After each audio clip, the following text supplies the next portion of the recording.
L'oreille du Bosphore.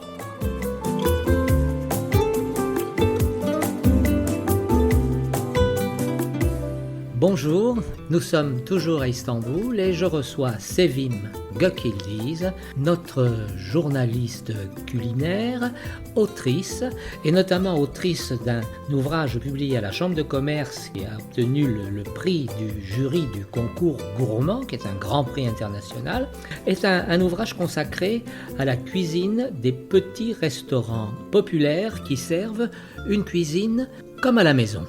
Bonjour Sevim Gökyildiz. Bonjour Jean-Michel Foucault. Voilà, vous avez fait un très beau livre en français et ça nous parle des petits restaurants qui s'appellent lokanta. Il y en a un peu partout en Turquie et beaucoup dans les quartiers commerçants ou les quartiers d'affaires. Alors, esnaf lokantası, les lokantas du personnel, des gens qui travaillent là, des gens qui vivent dans le quartier. C'est quoi exactement ces restaurants ? Dans un esnaf lokantası, vous pouvez manger comme vous mangez chez vous. Là, vous pouvez trouver, comme chez maman, le chef. Tout d'abord, il va au marché le matin. Il achète les ingrédients, surtout les légumes verts et les choses qu'on ne peut pas garder. Il arrive, il fait la cuisine, il prépare un menu. Ce menu-là, il contient tout d'abord un potage ou deux potages, après les riz pilav, après, disons, tout ce qu'on aime dans notre cuisine, les boulettes, et les légumes à l'huile d'olive aussi. C'est-à-dire, c'est un menu complet. Ça doit être terminé vers, disons, avant midi. Parce que esnaf lokantası, il sert les gens qui travaillent. Donc, midi, tout doit être prêt. Et puis, il est à l'étalage. Quand vous entrez dans un esnaf lokantası, vous pouvez voir les plats préparés ce jour-là, l'un après l'autre. Alors comme ça, vous pouvez choisir vous-même. Il ferme vers 3h, 4h après-midi. On pourrait peut-être dire que c'est un peu comme une cantine, c'est un peu comme le restaurant du coin. Mais quand même, c'est un petit peu l'esprit cantine, avec des gens qui se connaissent souvent, qui se voient, qui ne se connaissent pas forcément, mais qui se voient, qui se disent bonjour au bout d'un an ou deux. Voilà, des gens qui sont déjà vus, qui se revoient au restaurant, qui travaillent dans le même quartier. Dans le même quartier, ils travaillent dans... Oui, vous avez raison. Alors, même la plupart des clients se connaissent, même la plupart des clients, ils ont déjà leur table, et le serveur, il connaît ce monsieur. Alors, quand vous voyez, disons, oh, monsieur, vous êtes venu, bienvenue, et souvent, il connaît ce qu'il mange. Parce que c'est habitude. Hein, alors, il faut dire que ce type de restaurant, lokanta, ça se voit, c'est écrit lokanta. Alors lokanta. On dit que, je crois que ça vient de l'italien quand même. Oui, italien, oui, lokanta. Locanda en italien, quelque chose comme ça. Voilà. Enfin voilà, on sait que c'est des restaurants, et notamment les étrangers. Les étrangers, les touristes entre autres, mais aussi les expatriés, aiment beaucoup ce type de restaurant. Pourquoi ? Parce que ce n'est pas nécessaire de comprendre ce qu'il y a écrit dans le menu, parce que, comme vous venez de l'expliquer, le chef fait ses courses, prépare, installe tous ses plats devant l'assistance, on va dire, et il suffit de montrer. Juste, vous pouvez montrer, et puis c'est-à-dire vous pouvez demander un peu de ça, un peu du riz pilav, à côté un peu de pois chiches, un peu de köfte. Ça fait une assiette pour vous. Voilà, et en général, c'est très bon marché. Ah oui, il y a très peu de lokanta qui soient des restaurants luxueux ou chers. C'est pas des lieux luxueux, mais c'est des lieux extrêmement propres, extrêmement hygiéniques. C'est vrai, sauf on ne sert pas l'alcool. Effectivement. Alors, on ne sert pas l'alcool, mais autrement, vous pouvez trouver les autres boissons. Hein. Et puis...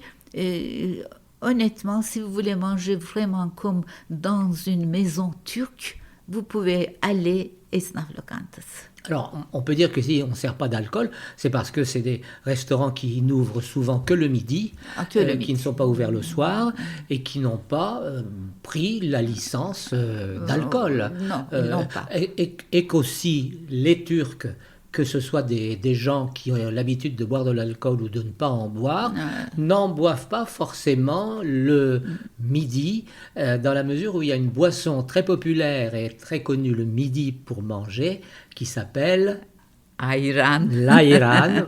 Ayran, c'est le yogourt trempé. Enfin, on ajoute de l'eau. Et puis, ça fait une boisson assez épais. Et c'est bien. Enfin, pour nous, c'est une boisson nationale, on peut dire, ayran. Voilà.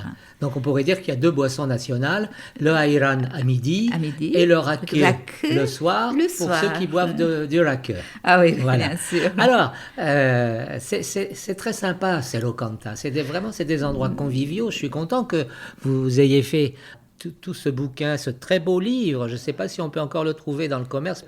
Il a été édité qu'une seule fois, en 2009. En 2009, mais c'est la Chambre de commerce qui a édité. Peut-être, si on cherche, on peut trouver. Voilà. Sauf que c'est tellement traditionnel, c'est tellement coutume que Esnaf Lokantası était fermé à 3 heures après-midi. Mais aujourd'hui, avec le temps, bien sûr, je vois, la plupart des Esnaf Lokantası même continuent à servir le soir aussi. Si on cherche, enfin, on trouve toujours pas d'alcool, mais toujours des bons plats. Surtout dans les quartiers touristiques. Voilà. Bien sûr. Dans les quartiers d'affaires ou de business, le soir en général, ça n'a pas ouvert. Alors, qu'est-ce qu'on mange de bon? Si vous allez dans un esnaf, dans une lokanta, où il y a toujours à peu près les mêmes plats dans tous les restaurants, des plats avec de la viande, des plats avec du poulet, des plats avec des légumes uniquement, des céréales, etc.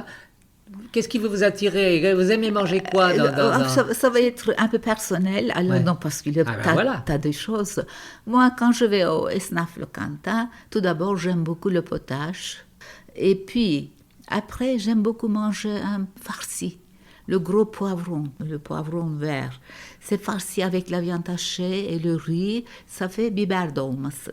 C'est quelque chose. Ou bien, si vous aimez autrement, il y a les feuilles de vigne, farci encore, mais cette fois c'est roulé, yaprak sarması, c'est quelque chose que moi j'aime beaucoup. Bien sûr, il faut aussi, c'est-à-dire si je serai là, qu'est-ce que je prends? Je prends un riz pilaf à côté, et toujours c'est servi avec un peu de yogourt.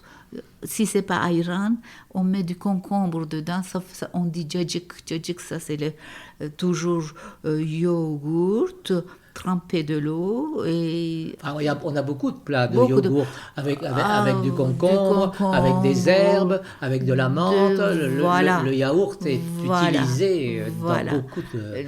C'est tellement de choses, même peut-être, on peut aussi demander karnıyarık. Karnıyarık, ça veut dire c'est le ventre ouvert. C'est un peu péjoratif comme mot, mais c'est une aubergine. On grille tout d'abord, on passe dans la friture et après on ouvre. Pour farcir avec une farce, cette farce-là, c'est la viande hachée, l'oignon haché, les tomates, les petits piments. Ça fait une farce et vous mettez dans l'aubergine et puis vous passez au four ou bien vous mettez mijoter. Pourquoi j'aimerais beaucoup, parce que j'ai un bon souvenir. 10 ans, j'étais en France. J'ai fait de la cuisine turque à Annecy, à Grand Hôtel Impérial. Et pendant 1 mois, chaque année, on faisait le menu turc. Le plat le plus vendu, c'était karnıyarık.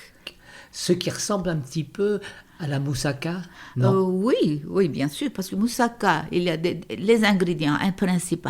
Ça, c'est la viande, parfois la viande hachée, parfois les petits morceaux.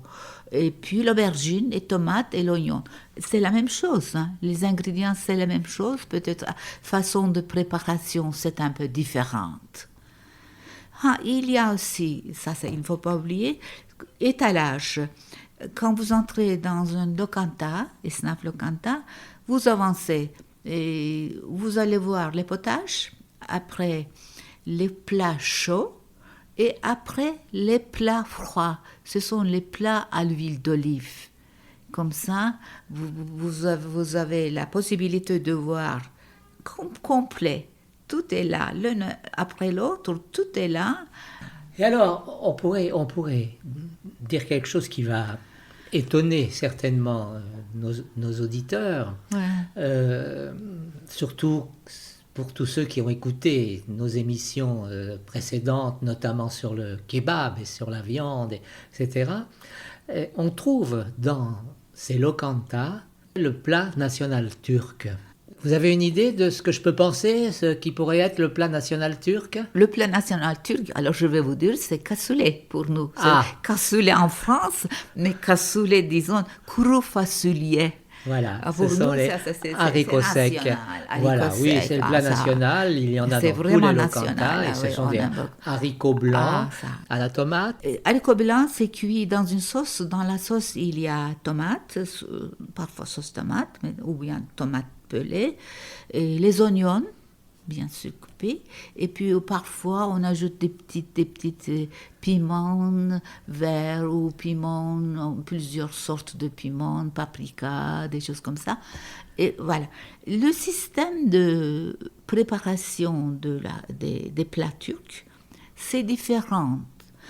Nous préparons cette sauce-là et nous mettons l'ingrédient, soit fasullier, soit la viande, soit le haricot, tout dans cette sauce-là, et puis on laisse à mijoter.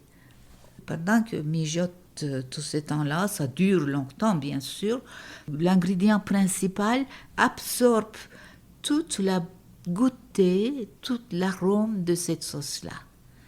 Tandis qu'en France, vous préparez une sauce à part et vous préparez l'ingrédient, soit la viande, soit le poulet, des trucs comme ça à part, et vous le mettez en même temps dans l'assiette.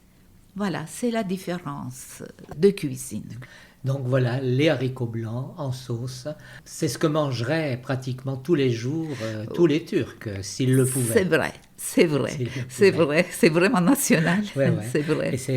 Et c'est délicieux, et ça surprend beaucoup les Occidentaux qui s'attendent justement à ce que le plat national, ce soit quelque chose, ce soit du kebab en fait. Et le kebab sont des plats peut-être beaucoup plus riches et des plats plus événementiels que la cuisine quotidienne du lokanta, avec comme star dans le lokanta les haricots secs. Kuru fasulye. Les esnaf lokanta, il y en a partout en Turquie. C'est la cuisine de tous les jours. C'est à la fois raffiné, goûteux, mais il y a plein d'autres choses dans la cuisine des lokanta. Il y a des recettes sensibles, on va dire, par exemple. Oui, alors à ce sujet, oui, sensible et différente pour les Européens. On utilise beaucoup et on aime beaucoup aubergine dans ma cuisine. Cette fois-ci, à l'huile d'olive. Si c'est un plat à l'huile d'olive dans notre cuisine, on mange comme entrée. C'est pas un plat chaud, c'est un plat tiède en général, on mange.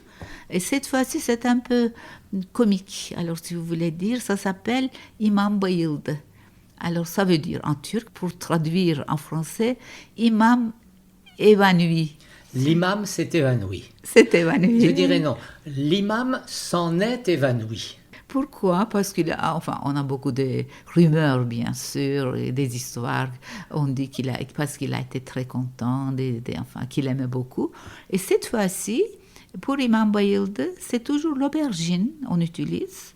Et cette fois-ci, c'est farci aussi, et pas la viande. On n'y a pas la viande, parce que si on met la viande, ça veut dire que c'est un plat chaud. Cette fois-ci, c'est froid. Qu'est-ce qu'il y a dedans? Des tomates, oignons, on utilise beaucoup d'oignons, de l'ail. Voilà, ça je peux dire, c'est connu. Qu'est-ce qu'il y a encore? Peut-être le cœur d'artichaut. C'est-à-dire en France, en Italie, vous avez l'artichaut et vous le mangez par les feuilles. Tandis que nous, un peu gâtés peut-être, on n'utilise pas les feuilles. On n'utilise que le cœur.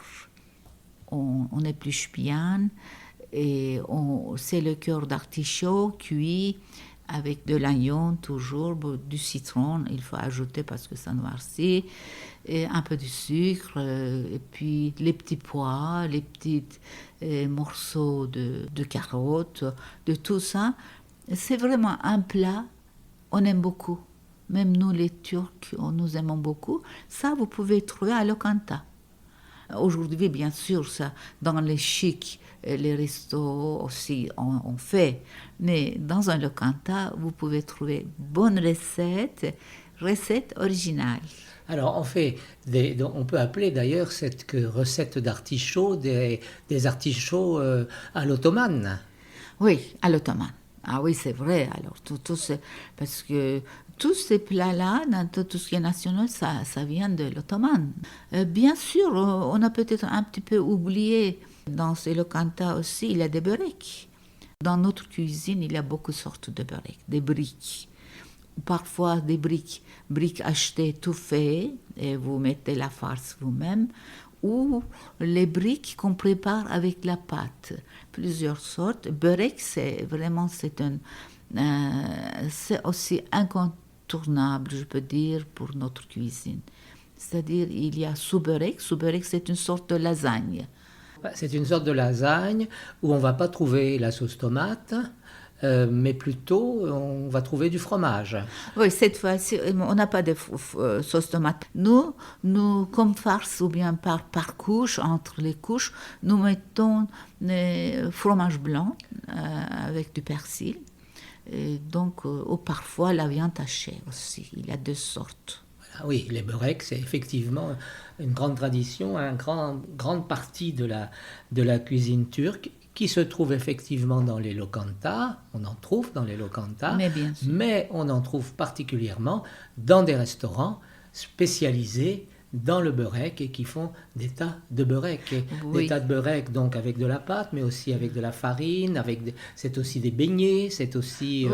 Ah oui, et ça s'appelle börekçi. Mais voilà. Cette fois, comme il y a balıkçı, comme il y a dönerci, comme il y a kebapçı, tout est séparé, c'est bien. Donc börekçi, ça veut dire où on ne mange que börek. Voilà, on a effectivement, ça c'est intéressant et c'est original par rapport à d'autres pays européens. Chaque type de cuisine se prépare et se sert dans différents types de restaurants qui sont consacrés à ce type de cuisine. Ah, oui. La locanta, donc, qui était notre sujet de départ, la locanta, là, est un restaurant un peu multiple qui donne de tout. Qui donne de tout. Voilà, qui présente de tout, qui présente des plats avec de la viande, des plats végétariens sans viande, qui présente effectivement des plats à l'huile d'olive. Il y a aussi le céleri, par exemple. Céleri, nous aimons beaucoup manger rav. Le cœur. Le cœur. Oui, c'est ça, le cœur. Et c'est préparé, soit si c'est préparé chaud, on ajoute des morceaux de viande, le cœur de céleri, carottes, pommes de terre. C'est dans une sauce toujours chaude. Mais il y en a aussi la même chose si on prépare avec de l'huile d'olive. Cette fois-ci, pas la viande, on ajoute toujours l'oignon, toujours de l'ail et l'huile d'olive. Ça veut dire cœur de céleri, nous aimons beaucoup manger soit chaud, soit froid. Et d'une façon tout à fait différente Français notamment qui mangent le céleri cru et râpé, alors qu'il est cuisiné en Turquie. C'est ça qui est intéressant aussi avec la cuisine turque. Bon, on peut dire que la cuisine turque est l'une des premières, des plus grandes cuisines au monde. Peut-être la deuxième, la troisième, la quatrième. Enfin bon, elle fait partie des meilleures cuisines du monde tant elle est variée. Mais on peut dire qu'on trouve dans la cuisine turque exactement les mêmes ingrédients que dans la cuisine italienne, française, méditerranéenne d'Espagne, ou de partout pratiquement, mais qui sont présentés, cuisinés d'une façon tout à fait différente. Alors c'est pour ça que c'est une découverte à chaque fois. Oui. C'est pour ça que je pense, parce que alors les Esnaf, et vous avez fait un bouquin magnifique, en plus c'est un grand volume, il est lourd. Il est lourd. Il est un beau livre. Voilà, c'est un beau livre qui présente ces recettes magnifiques et ces différents restaurants, mais il y a aussi un autre concept qui ressemble à ce qui se passe à ce qui se fait ailleurs, c'est le pide, qui lui ressemble à la pizza. Alors moi je me demande toujours, est-ce que c'est les Romains qui ont volé la pide au peuple d'Asie centrale et d'Anatolie, ou est-ce que c'est les peuples d'Asie centrale qui ont volé la pizza aux Romains et aux Italiens? Parce que ça se ressemble beaucoup, mais c'est pas du tout la même chose. C'est pas du tout, mais il faut préciser, il y a quelque chose que je dois ajouter. Et pide, c'est un plat, c'est un pain plat. Il y a les pidés qu'on mange, c'est un peu gonflé avec la farce, c'est autre chose. Mais on ne peut pas dire que c'est du pizza si vous voulez faire une ressemblance. Cette fois-ci, c'est différent. Ça s'appelle lahmacun. Lahmacun, ça c'est du pain plat. Et au-dessus, cette fois-ci, la viande hachée avec l'oignon et les tomates. Donc, quelle différence entre un pizza et lahmacun? Pizza, c'est très varié. Enfin, en Italie, vous pouvez demander des petites crevettes ou bien des salamis, des choses comme ça. Tandis qu'en Turquie, si vous demandez lahmacun, c'est pain plat rond. Et au-dessus, qu'est-ce qu'il y a? La viande hachée, l'oignon, les tomates, de paprika, suivant votre goût. Ça, c'est lahmacun. Donc, ça, c'est... Et on agrémente ensuite avec du persil. Du persil, si vous voulez. On ajoute du jus de citron. Oui. C'est une Et pâte puis on roule. très fine. On Très le fine, roule. on le roule. Et on le mange un peu comme un sandwich. Très bien. Et moi, je vais vous raconter la première fois que je suis venu dans ce pays, il y a très longtemps, à la fin des années 60, début 70, lorsque je suis arrivé à Istanbul, je suis arrivé par le train. À l'époque, on ne prenait pas l'avion pour voyager. Je suis arrivé par le train, fatigué, de 3 jours et 3 nuits de voyage. Et lorsque je suis sorti de la gare à Istanbul, il y avait un grand camion rouge sur la place de la gare, d'où sortait une odeur, des saveurs, une odeur, je ne sais pas ce qu'on peut dire, qui n'avait aucun rapport avec ce que je pouvais connaître des odeurs de cuisine. C'était extrêmement bizarre et je me suis approché. Et effectivement, on vend des lahmacun, c'est-à-dire cette semblant de pizza qui ressemble à la forme, mais qui n'est pas du tout de la pizza. C'est complètement différent. Tout à fait. Merci Sevim pour toutes ces saveurs et pour nous avoir encore une fois donné faim. Et puis donner envie de parler de beaucoup d'autres choses lors d'une prochaine rencontre, d'une prochaine émission. Un jour on va parler du fromage et puis on va parler du dessert parce que je sais que vous êtes très gourmande.